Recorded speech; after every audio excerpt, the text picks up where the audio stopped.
You're listening to the Final Say Radio Show, a Rappaport Media production, with your host Brett Rappaport and co-host John Rappaport. I assume you're ready to bring our guest in. Yes, I am, John. First of all, I have to say this. This is an incredible project that, and our author who's joining us today, and historian, Jay Wertz, has been... Jay, is this 4 or 5 years now you're working on this project? It's 4 years that I've been working on it nonstop. Yes, exactly. And I was thinking about this. Now, this is the third book in a 10-part series, and of course, this is volume 2 on the Pacific, and it's entitled The Solomons to Saipan. But when you think about the amount of interviews and the amount of research that you have to do just for one book, but that you have to do it for 10, I mean, this is an incredible undertaking. Well, you're right, Brett. It scares me to death, but what keeps me going is that this is a project that I just have been committed to, and I feel it's important. I think this is the last opportunity for a high-quality publication in print, certainly for a series on World War II. And because of the number of interviews that we're doing and all forces, it has a unique character. So I suck it up every morning and go out and try to see what I can do to advance the project. So I had a thought. I was discussing the book with John and some things and the project that you've been working on. And I realized I'm on the air for a little over 4.5 years. And I figure by the time you're done with this project, you'll be on the project for over a decade maybe, and I will be on the air for about a decade, and we'll be doing an interview at some point discussing the last book. But when you look at the whole thing altogether, you will have interviewed, I guess, hundreds or thousands of World War II veterans from all over the world on so many different issues that were involved in the World War, whether it be in the Pacific or Asia, Europe, Africa, North Africa, the Middle East. I mean, it's really just incredible when you try to put your finger on it, how much is involved here. Right. Well, I think, as I probably told you before, I have the benefit of years of research by wonderful historians who've come before me, and who I can use their research to try to get the wraparound story to place these veterans' words in the proper context. So I am fortunate in coming along at this time, some 70 years after the war is over, to be able to tap into all those other resources for the research and not have to necessarily go into government documents in 10 countries in their archives around the world, which would be lovely, but then I really would be 100 years to get the project done. So I concentrate on getting the best and the most consistent research, using that to tell the story, and then illustrating it with the actual words of those that I've interviewed. And it is going to be hundreds for me. As you know, we're running very short on time to get these gentlemen and ladies firsthand, but others are also doing it in other smaller efforts around the world. And so at times I tap into other institutions and individuals who might be doing similar things and see how I can work into the project. So we are likely to end up with, over the 10 volumes, easily 1,000 or more different people having commentary. Oh, that's great. So let's get into this. The first book, The Pacific, I believe left off in Guadalcanal, and now you're in Guadalcanal a little bit here, but you're really reaching out further into the islands, and there are more sea battles going on. And what I think is really interesting here is, we always looked at it from a perspective of the United States fighting a two-front war, one in the Pacific, one in the European theater. But the Japanese, in a sense, were as well, and so were the Germans. Sorry.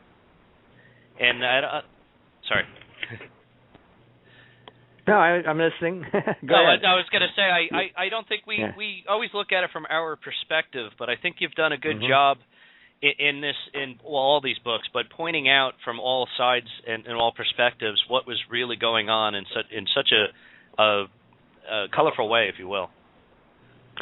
Well, you're absolutely right about the two-front war. Germany was, Japan was, although one of the greatest frustrations of U.S. commanders in the Pacific, Admiral Nimitz, General MacArthur, and others, was that the British were lagging behind in their efforts in the Burma-India area.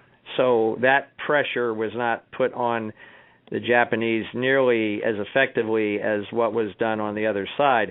And Germany, of course, did have a two-front war. Russia had a two-front war towards the end, but Harry Truman ended that with dropping the bombs, something that nearly every veteran tells me how thankful they were that happened, because the invasion of the home islands was an extremely scary prospect to them. But that's a great analysis, that everybody was fighting a two-front war. It was truly a world war. We will have a volume that goes into some of the more unusual areas, such as the Burma, India, China area, as I mentioned, the small battle that took place in Madagascar between the British and the Vichy French, what happened in the Middle East. So there are a lot of aspects that truly made it a world war, and that's what's, I guess, just holds people's fascination about this important history many years later. And now, one thing I learned from this, and what was interesting as I was reading the section on the Marine Raider battalions, that they had introduced some new tactics which were very uncommon for the time, and some of which were modeled after communist guerrilla groups or in China or other places, but that we use a lot of these tactics today. And I thought that was fascinating. Yes. Of course, technology has continued to improve and drive military strategy and tactics, but it still comes down to, as we know from what happened in Iraq and what continues to happen in Afghanistan, the soldiers on the ground, soldiers and Marines and sometimes Navy, are still very much involved in the frontline action. And they still are riflemen, they're still heavy weapons units and so on, and those tactics were developed, you're right.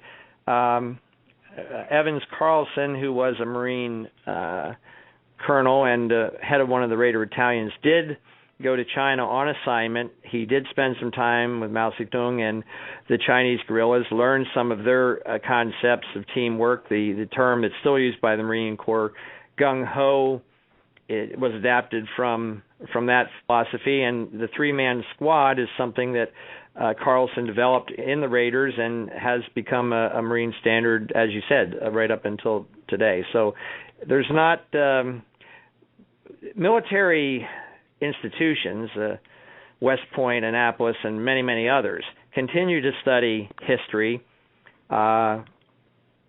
and World War II history probably more than any other, not just for its historical perspective, but to learn strategy and tactics. So history does drive what still happens in terms of how warfare is modeled and planned today. Now, I always wondered this. We basically went from island to island, and we referred to it as island hopping until we were able to get closer to and confront mainland Japan. But in your opinion, from some of the research and the people you've spoken with, were there any areas that we could have avoided going to and just kind of bypassed? Of course, considering if we had taken out the Japanese Navy and kind of isolated Japanese soldiers to a specific island. Well, that's a controversy, of course, that a lot of have some definite opinions on. Historians have some definite opinions on. We can only look at it in retrospect, of course, and some of the decisions, some of the places that you hear a lot that should have been avoided.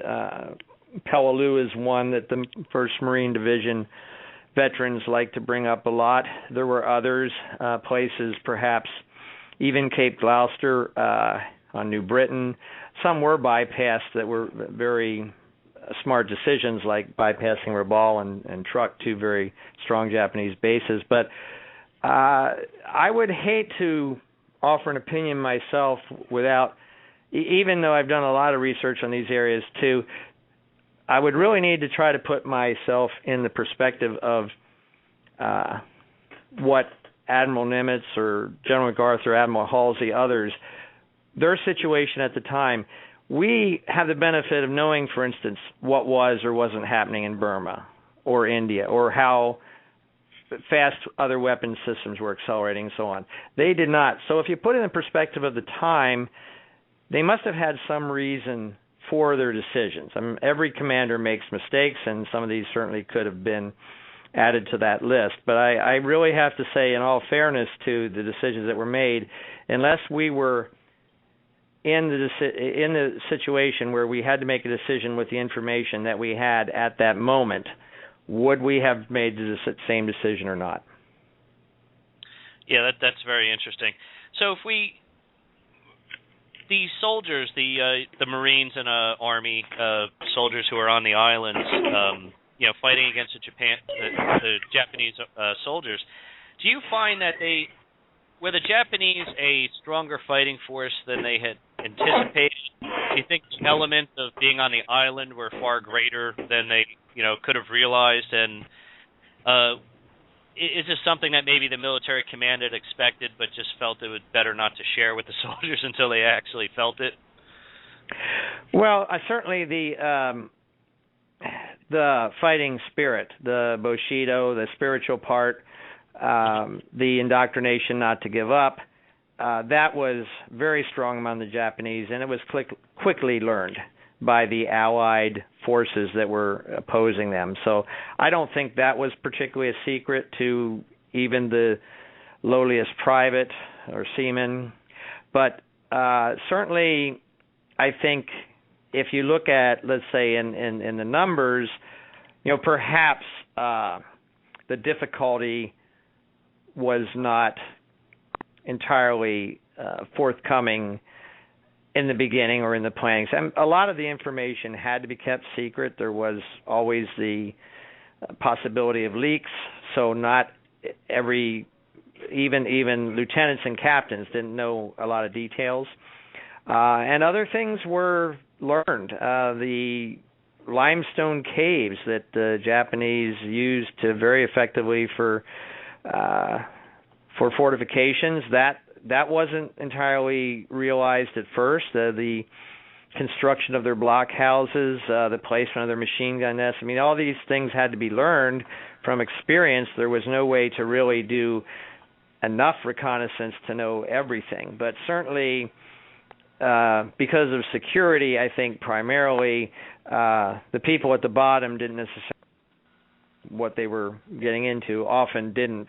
Whether or not individual commanders withheld the difficulty, that's hard to say. There were good commanders and weak commanders. I think no Marine would admit that he didn't know what he was going into. When you get into some of the conscripted Army soldiers who had to learn very quickly to survive, it may have been more of a shock and surprise to them about exactly what they were getting into. But ultimately, everybody does what they do on the line, primarily for survival, survival of their buddies, and because the command structure tells them to do that, and very few had the opportunity at the time to grasp the overall picture, although some did. Jay, when you look at this from the perspective of this being seen as the greatest generation, and some people probably think that's overused, in particular those we refer to as the greatest generation, but I think the more research you do, the more you realize how unique the undertaking was and the heroicism with which they did it in the short period of time with which they accomplished so much. I wanted to get your opinion on a comparison, because you've spoken clearly to an awful lot of people who have firsthand experience. And we had a conversation yesterday that I was thinking about, that so many of the folks now who suffer greatly from post-stress disorder And I was thinking about the difference between my grandfather's generation, the folks you're writing about, versus people who are now younger than me serving in theater. It seems to me that this sense of purpose back then, people understood the downside of losing, and it seems like PTSD is so much higher now than it was then. Do you get the sense that the folks you spoke to had such a profound, they felt like what they were fighting for was so important that no matter how many horrors they saw, they were able to overcome that, or is it just maybe a social thing? Well, I think it's part of both, John. Certainly, the thing that I get is overwhelming, and it seems to be more of a what we might call now an old school ideal, was that everybody felt the commitment to do what they had to do, as they call it. That's why you had people as young as 15 and 16 lying to volunteer. Not just after Pearl Harbor, but even later. They really felt a commitment. They felt the issue was seriously in doubt. They felt the spirit of patriotism, and again, they say, I did what I had to do. Once they got into battle, they also, many, did what they had to do. There were exceptions, of course, but perhaps it's a combination, and this is just a speculation on my part, because I have not studied PTS in great depth, but perhaps the recognition of the symptoms, and certainly the treatment, and the ability to identify and get that taken care of is more prevalent in the military today. I do believe that a lot of these veterans that I've talked to and others that I've heard about have suffered from some degree of what was then called shell shock. They still have, many have horrible memories or sad memories of losing comrades, and it might affect them, and they might just be able to shake it off. I've heard of both, so it's something that is long lasting. And while they didn't have nearly the kind of treatment regime that there is now, I certainly think that a lot of them had it to some degree. You would think that the act of helping to tell the story in itself probably provides a little bit of healing. I was thinking about you've written in the past on the Native American experience. And when you look at modern warfare, one of the things we're always hearing about is how do we win the hearts and the minds of the locals. And in World War II, but in particular, all the island hopping, you had so many island nations, many of which were quite significantly isolated. Did you get a good sense or a good feedback from the people you interviewed as to how they handled, was it a localized thing, or did we have centralized processes? How did they deal with the hearts and the minds of the native islanders, and how much of an advantage did that, if at all, pose to us when we were trying to win as we island hopped ourselves? Well, it was a tremendous advantage, and is in the Pacific to the Solomons to Saipan. There's quite a few examples of veterans telling about how they interfaced with some of the locals, most of whom were clearly, if they had any level of occupation under the Japanese, most of them were treated extremely shabbily by the Japanese and were not only happy to get rid of them, but to do everything to help get rid of them. There were a number of English-speaking traders in the islands. Pre-war, a lot of the locals, particularly those on the upper echelon of the culture, had some degree of ability to communicate through pidgin English. There were many examples of native to whatever it might be, the New Guinea, Guadalcanal, whatever area that a native unit was assembled. They were sometimes given uniforms. They were given rank.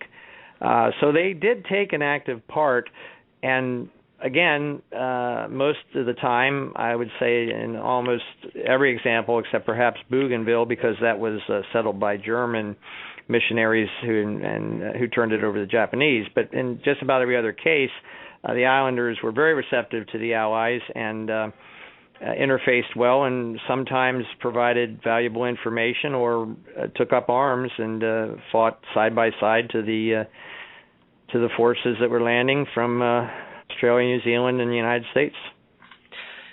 Jay, did you get a sense with the victories we had at Coral Sea and at Midway, considering we had lost so much in Pearl Harbor,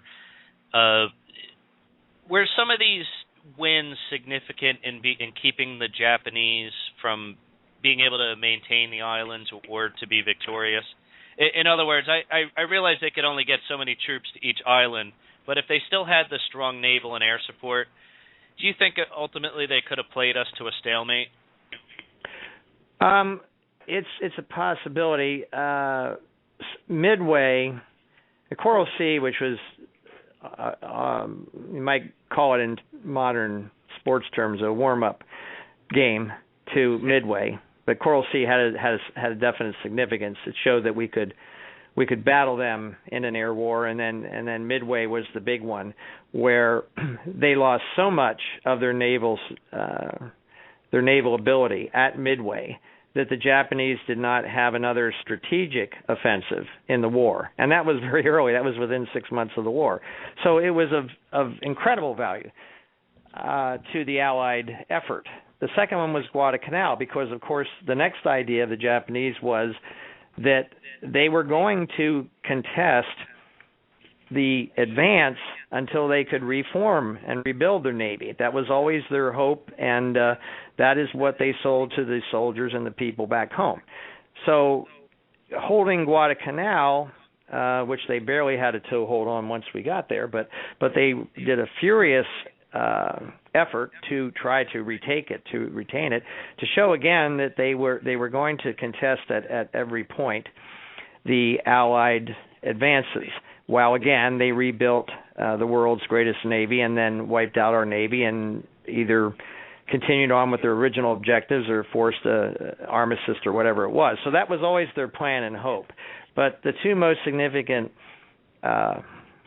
probably turning points in the war, although there were many significant operations, but those that really turned the tide to the effect that it was just a matter of time would certainly have been Midway and Guadalcanal. And that's why I spend still a lot of time in this volume on Guadalcanal. There was 8 major naval battles there. Some of the last surface-to-surface battles in the war occurred there in the waters off of the island, and was called Iron Bottom Sound. And, of course, the continuous attempt to land Japanese forces and them being defeated until they were finally forced off the island was a huge blow to them. So between Midway and Guadalcanal, the people in the rank and file and at home didn't necessarily know it, but the top leaders who really did soul searching realized that it was just then a matter of time. Now, I guess the most significant thing about being able to keep Guadalcanal and some of the other islands were the use of the airfields in future raids on other islands and of course, on mainland Japan. And but what's interesting to me is that whenever you watch any of the footage of World War II, the amount of ships that were involved, the amount of planes that were involved, I don't think we've never seen anything like it since. Well, exactly, and of course there was the naval war in the Atlantic and the Mediterranean, palled in comparison to the Pacific. Right. D-Day being the exception, which wasn't really a battle; it was an invasion, it was an assault. But there was hundreds of ships involved at any time, thousands of planes in the larger battles. The Japanese would lose dozens of planes in a battle, and more importantly, their experienced pilots.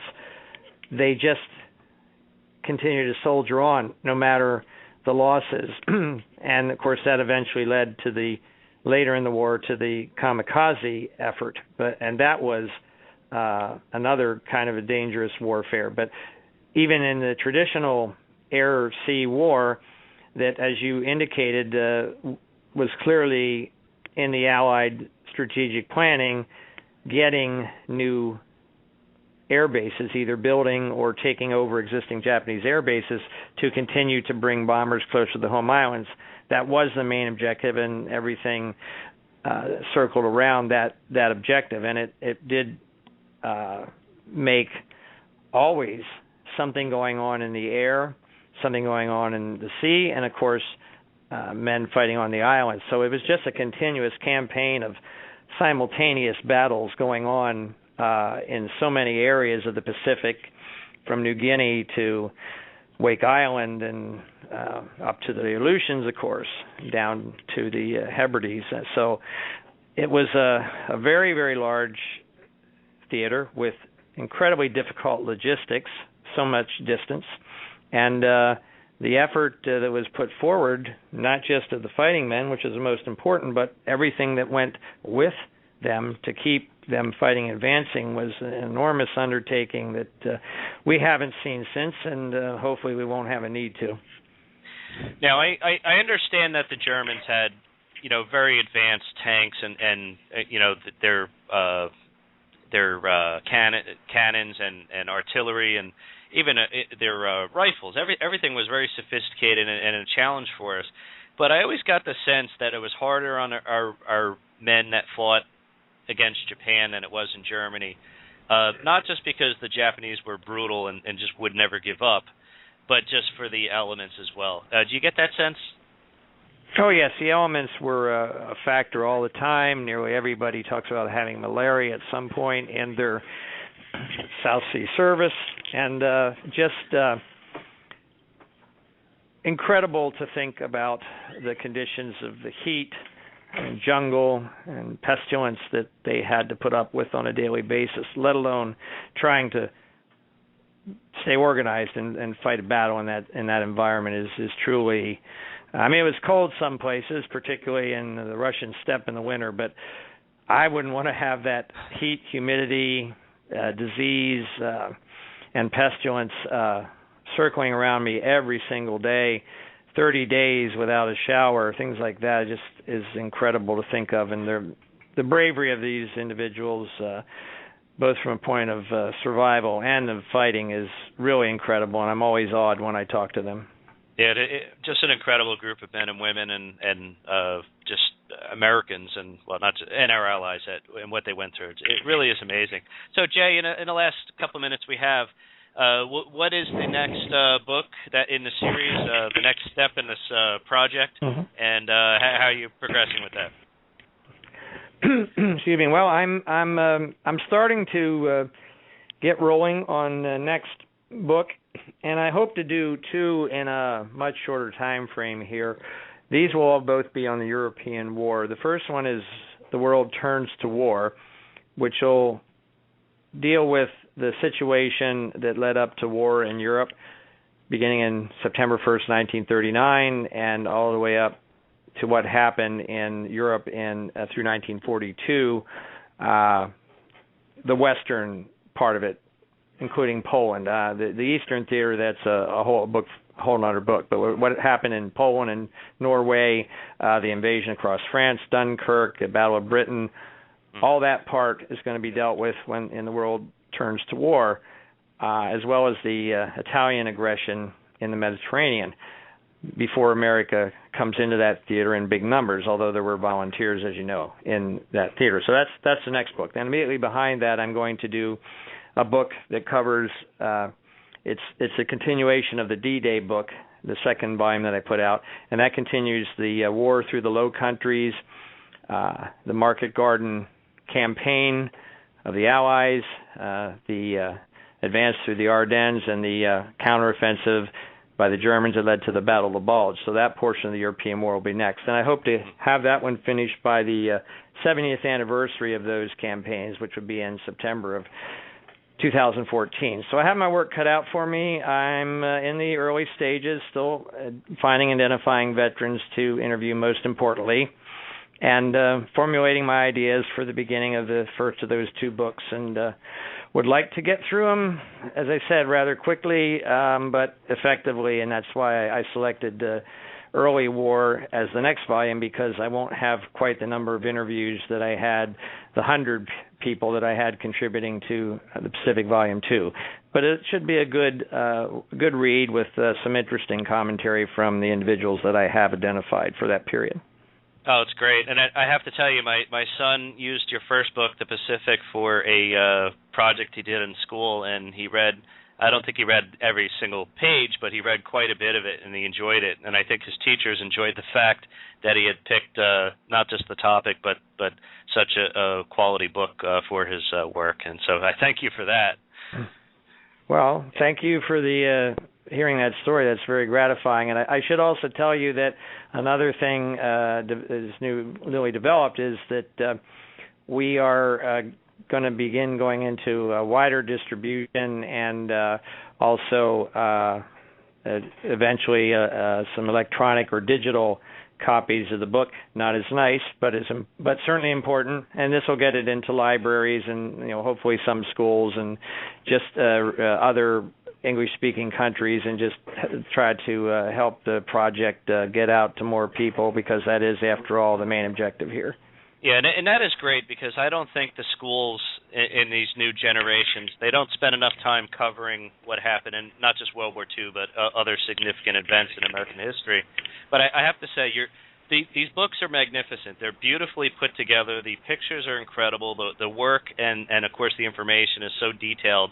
They're tremendous. And I want to provide the website so people can go get a copy of the new volume and some of the older ones as well.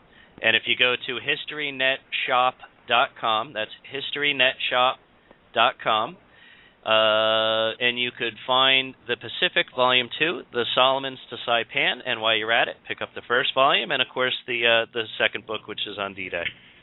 And Jay Wertz, thank you so much for spending so much time with us. It's great as always, and together we have to continue to honor the men and women who have given us the freedoms that we enjoy today. Well, thank you, Brett and John.